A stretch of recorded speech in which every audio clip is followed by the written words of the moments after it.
Најави за денешните настани. Нема точна пресметка колку ќе чини конечната изградба на автопатот Кичево-Охрид. Премиерот Мицкоски вели дека ќе дадат се од себе да не дојде до зголемување на цената.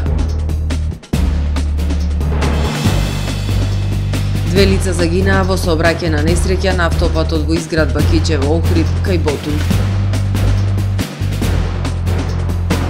8 лица уапсени за сквернавење на македонското знаме.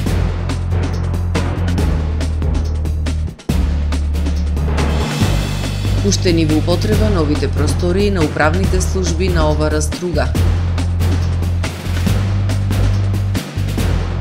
Протести во грузискиот главен град, уапсени 43 лица. За најавените содржини ќе ве информираме во дневникот кој започнува по временската прогноза. Останете со нас.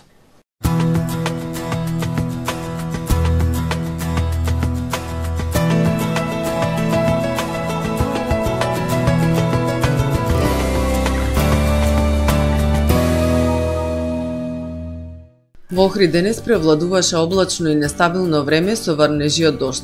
Максималната дневна температура изнесуваше 10 степени Целзиусови. Во сабота над најголем дел од Европа ќе доминира антициклонска атмосферска циркулација, која што ќе условува претежно сончево време со појава на локална облачност и ќе биде релативно топло за овој период од годината. На југ од Апенинскиот и на Балканскиот полуостров пообилни врнежи од дожд и постудено време. На Балканскиот полуостров утре ќе превладува умерено облачно и нестабилно време со врнежи од дожд и снег.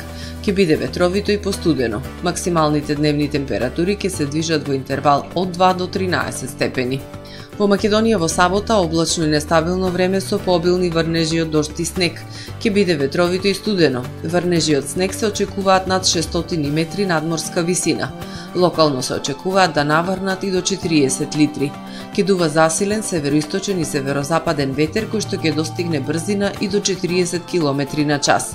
Минималните температури ќе се движат во интервал од -4 до 5 степени, додека пак максималните дневни температури во Македонија утре ќе достигнат од -1 до 8 степени. Во текот на ноќта, сабота кон недела, врнежите ќе продолжат над 500 метри надморска висина, врнежи од снег. Во Охрид во сабота ќе превладува облачно, нестабилно и студено време со врнежи од дожд и снег. Ќе дува засилен североисточен ветер со брзина до 40 км на час. Минималната температура од 2 степени, додека пак дневната ќе достигне до 4 степени. Во Охрид во недела ќе превладува облачно и нестабилно време со пообилни врнежи од дожд и снег, локално и до 40 литри. Минималната температура од 3 степени, додека пак дневната ќе достигне до 5 степени. Во понеделник и вторник по студеното утро и температура од 0, односно -1 степен. Во текот на денот ќе превладува умерено облачно време со сончеви периоди и дневна температура до 7, односно до 5 степени Целзиусови.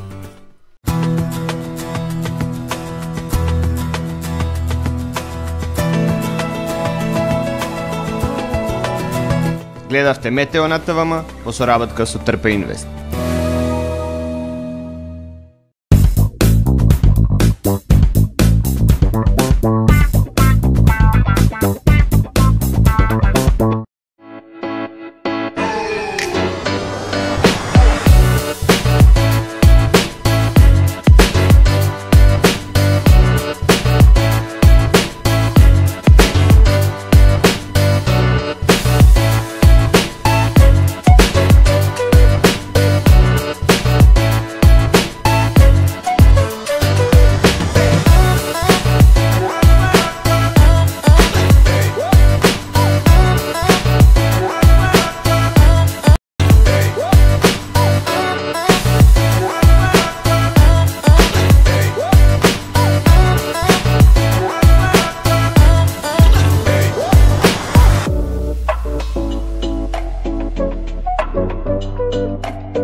Тамаро е 25 години охридски водички лидер и препознатлив бренд.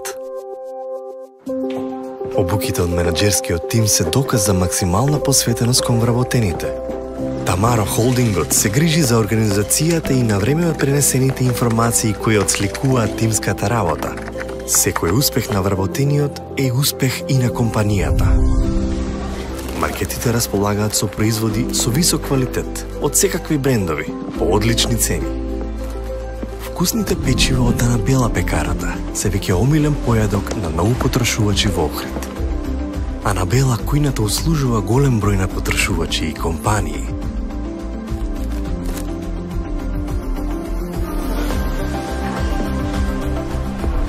Рибарата е секогаш снабдена со најразлични видови на риба и морски плодови. А месарниците располагаат со свежо месо и месни производи во секое време. Уживајте во својот охридски домаќин. Тамаро, повеќе од маркет.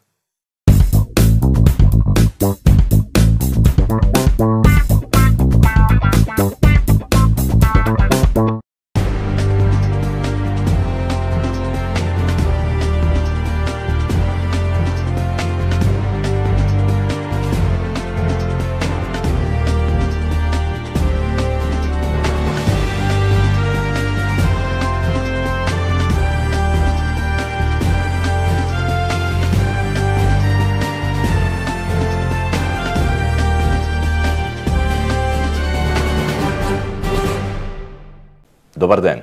Прво издание на Дневникот на ТВМ. Колку ќе чини конечната изградба на автопатот Охрид-Кичево нема точна пресметка, но известно е дека ќе има зголемување на цената. Во моментов има 16 слечишта кои чекаат решение.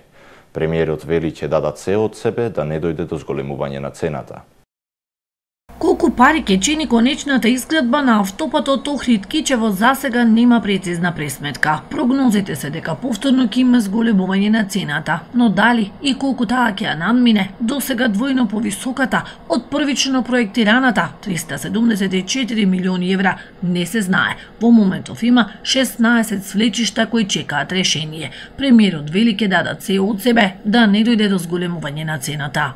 Можно е да дојде до зголемување на цената. Ние се доведовме во ситуација да решаваме 16 слечишта на потегот од Кичево до Охрид, од кои што 10 се полесна природа, 6 посебно она кај местото Ботун се од потешка природа и најверојатно ќе треба со конструктивни шипови да се укрутува земјата за да нема понатаму слекување. Можеби ќе бидат потребни заради тоа што одредени овој проект е правен уште 2014 година.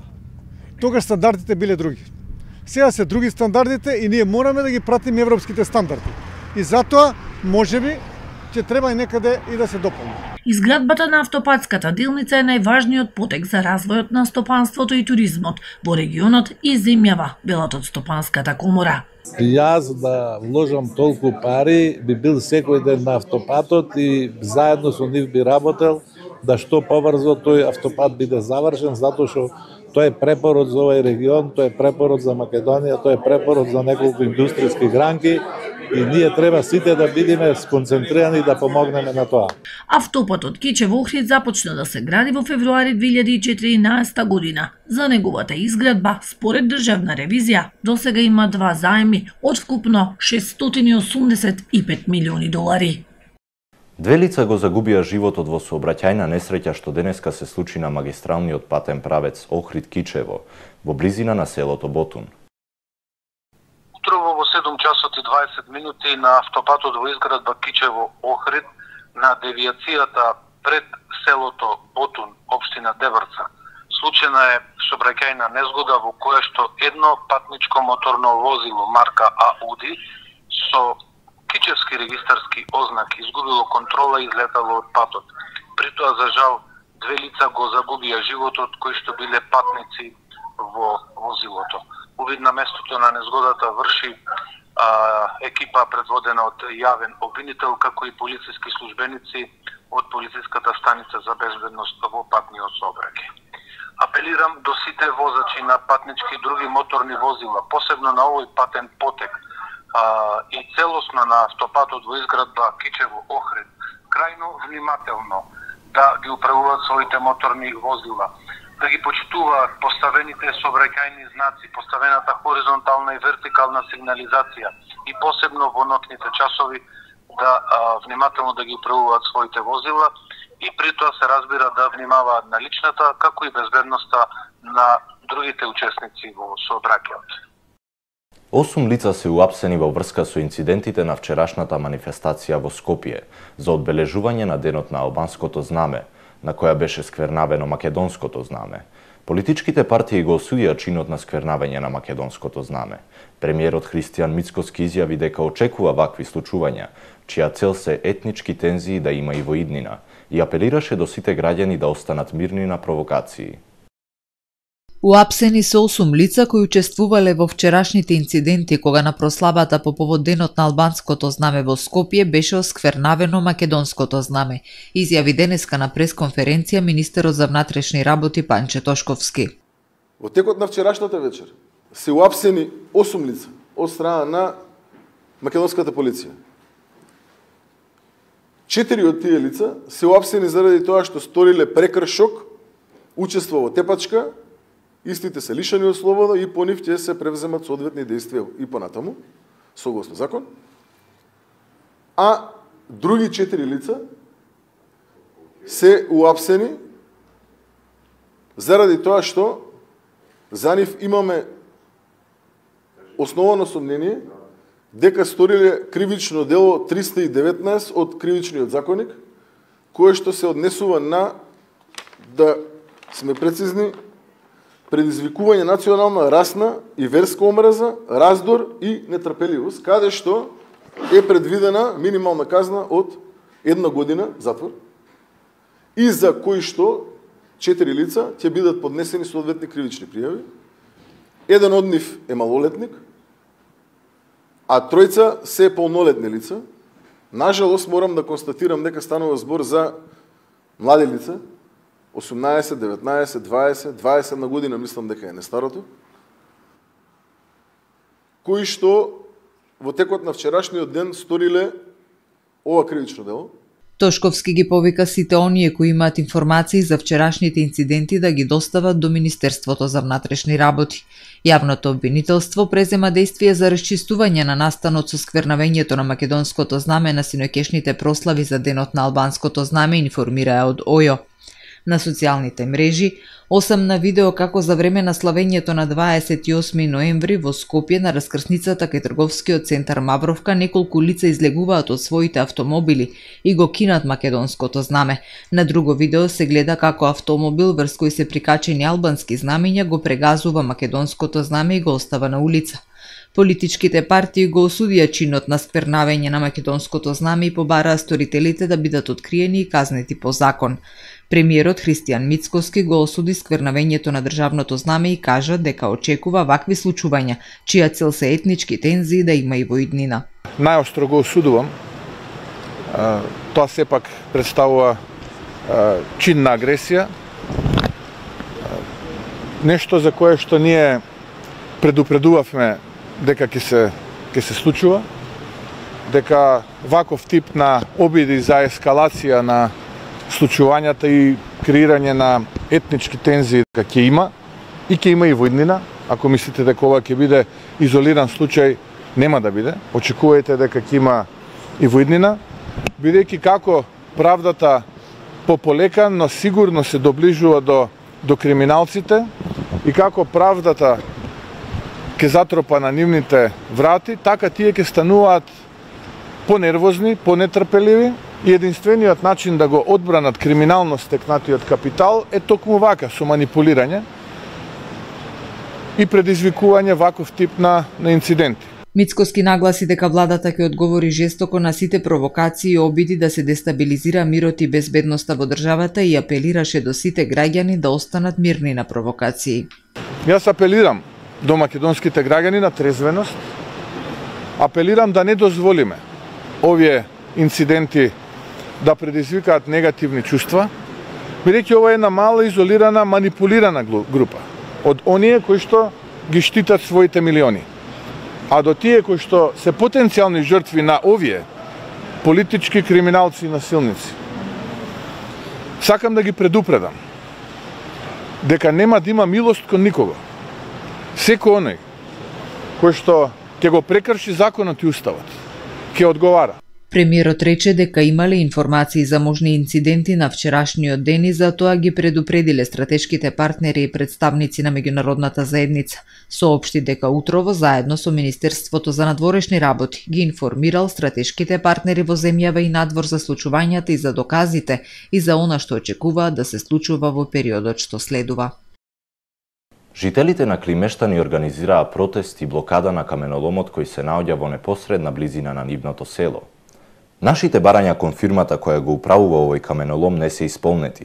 Сите законски рокови се пробиени и затоа нам единствено ни останува да одиме на протест.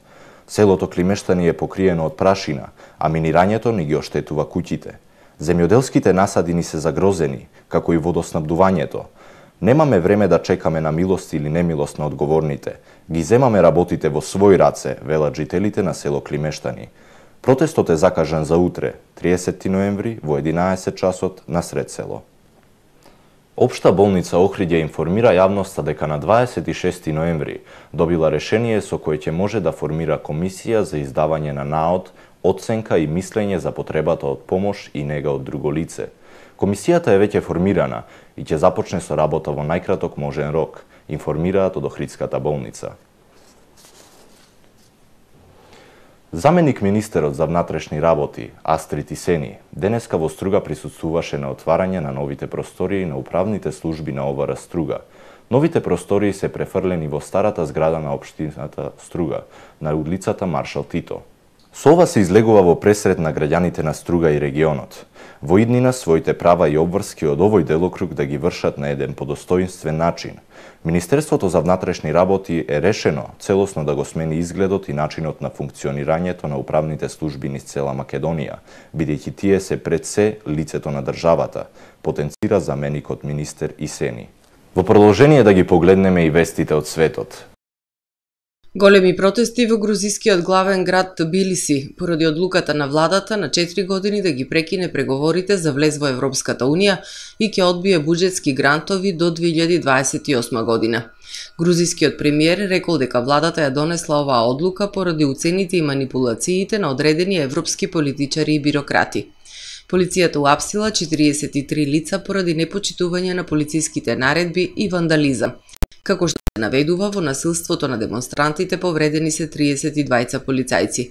Полицијата се обидела да ја разбиде толпата демонстранти со водени топови, пепер спреј и солзавец, додека маскирани млади луѓе се обидувале да влезат во парламентот. Председателката на Грузија, Саломе Зурабишвили, ја обвинила владата дека му објавила војна на сопствениот народ, прашувајќи дали тие и служат на Грузија или на Русија. Таа го поддржува членството на земјата во Европската унија, но нејзината положба како председателка по грузискиот устав е само церемонијална. Израелскиот премиер Бенјамин Нетањаху му се заканил на Хезболах дека ќе ја продолжи војната доколку Хезболах го прекрши примирието во Либан. Нетањаху во телевизиско интервју соопштил дека и дал инструкции на армијата да се подготви за интензивна војна во случај Хезболах да го прекрши примирието во Либан, без при тоа да прецизира што точно подразбира под прекршување на договорот. Истовремено, либанската армија ја обвинува израелската војска за прекршување на договорот. Европската унија повика на целосно почитување на договорот за примирие меѓу Израел и Либан и ги повика сите регионални и меѓународни чинители активно да се вклучат во поддршката на прекинот на огнот, затоа и да има постојан придонес за регионалниот мир и стабилност. Поранешен воспитувач во Австралија е осуден на доживотен затвор за силување и сексуално злоставување на околу 70 девојчиња кои ги извршил во центрите за згрижување деца во Квинсленд и во Европа во периодот од 2003 до 2022 година. 47-годишниот Ешли Пол Грифит признал 307 напади, а неговите жртви биле на возраст од 1 до 7 години. Инспекторите пронашли илјадници фотографии и видеа од насилствата кои Грифит ги направил, а потоа ги објавил на Dark Web. Грифит првпат бил уапсен од Австралиската федерална полиција во август 2022 година, а една година подоцна бил обвинет за повеќе од 1600 сексуални престапи. Повеќето од нив на крајот биле отфрлени. Судијата во окружниот суд во Брисбен денеска рекол дека постои висок ризик од повторно прекршување во случајот на Грифит и наредил период без условно ослободување од најмалку 27 години.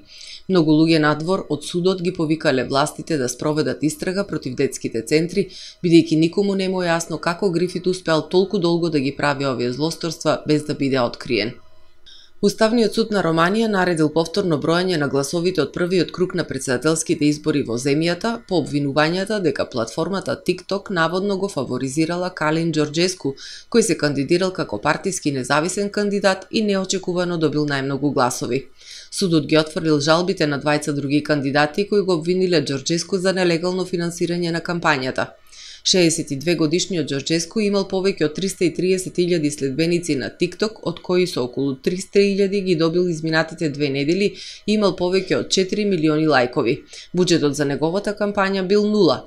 Централната изборна комисија сега мора да одлучи како ќе се пребројуваат гласовите, кој ќе го стори тоа и до кога се треба да биде завршено.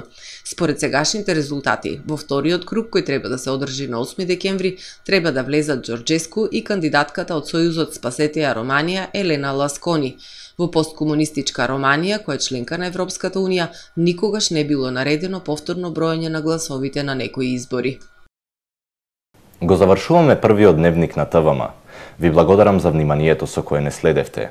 Имајте пријатен викенд.